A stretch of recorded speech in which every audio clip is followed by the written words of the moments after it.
Hello everybody, Luke here, and I'm back again with another review. I'm feeling kind of gross. I ate a whole bag of hot Cheetos before this because we're talking about the hot Cheeto movie, Flamin Hot.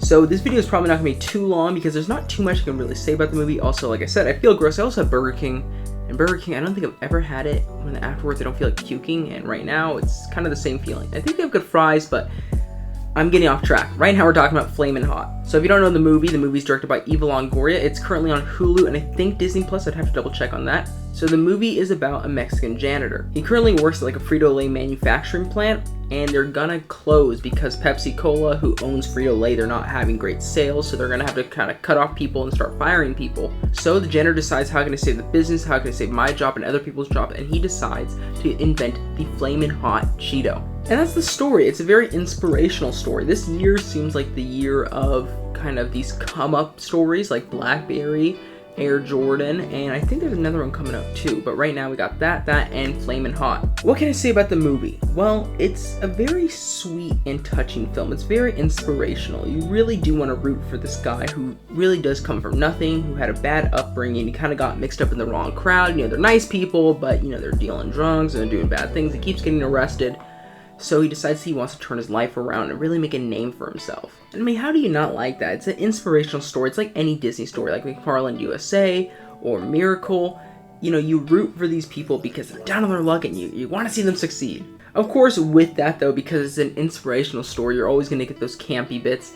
And in this movie, they do it kind of a bit much. I don't know if you ever saw Moonstruck, the movie with Cher and Nicolas Cage, but at times when I'm watching this movie, or I should say Moonstruck, when I'm watching that movie, sometimes it's kind of eye-rolling because it's so ridiculous and how their acting is ridiculous. But the thing is that that's how the movie's supposed to be, so you can kind of, you know, let it go. But with this movie, sometimes they play it serious, but other times it's so over the top, or I guess like how the characters act, it seems like, you know, you kind of say like, is that really true? Did they really say that? It's almost too thematical, you know? And obviously for Hollywood, they're going to take some lenience to make the movie more entertaining. And I'm fine with that, but I do kind of wonder, with the writing, it's like either kind of go one or the other way. Either make it really ridiculous or keep it serious. But you had this awkward time when sometimes like just the characters acted just to help push the exposition forward. The movie's only about 90 minutes, so they don't have a lot of time to really flesh out the characters and really expand on the story. And who knows, maybe there wasn't even that much story to go with it. But just sometimes the characters will like randomly get into fights and like make up like a day later, and you're just like, what? Like, it's just weird that, you know, it's not even a day, like in movie terms, like seconds later. Just how they act is a little out of the ordinary at times, but you know, because it's such a sweet story, you can kind of leave it be. You know, it's not harming anybody really. Of course, I should talk about this. I went into the movie not knowing this, but apparently the story's not really true.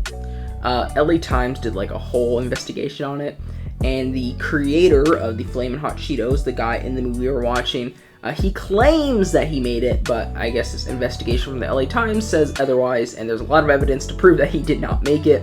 However, Eva Longoria and Frito-Lay have said that they are making the movie based off of his point of view and not the LA Times point of view. So if you are watching it and you're like, wait, none of this was true, just know that because he's saying that it's true, that's the movie we're watching. And I guess in that sense, then the ridiculous scenes or the out-of-pocket, like, writing kind of works better, because if that really is from his point of view, maybe that's how he remembers it, even though in reality it probably wasn't quite like that. But, you know, those are very small gripes. I think all in all, the movie was just a cute, inspirational film. It's very short. And, you know, at least for me, growing up in, you know, Southern California, San Diego, there's a very large Hispanic community. So I remember all of high school, all of middle school, all of elementary school, me and my friends would constantly be eating hot Cheetos. So there's certain moments in the film that, like, you can't help but smile, especially from, like, my point of view. You know, when the kid finally holds up the hot Cheeto and covered in that red dust. It's like, that's the hot Cheeto, I know that. Or when they call the boss, and the boss has just tried the first sample of hot Cheetos to see if he wants to move forward with producing these things for Frito-Lay. And when he's on the phone, you see his fingers are covered in red dust. I remember that. I know what it's like. So it was fun, at least for me, because I love hot Cheetos. I mean, you know, it's just such a simple thing. I'm gonna give this movie 3 out of 4 stars. It doesn't change the game, and it's nothing crazy. And like I said, at times it's a little ridiculous and kind of eye-rolling, but it's only 90 minutes. It's a cute movie. I mean, you can watch it on streaming. I think the acting's good. I like the writing can be funny at times, which is good, and not just like I said, eye rolling. So I definitely would recommend this movie. Watch it with hot Cheetos. Do you have to do that? And there you go. That's the review. I hope you enjoyed. Definitely go check it out. I really liked it. Let me know if you like this movie. And of course, please like and subscribe. You can check out another video here, subscribe over here, and I will see you all next time.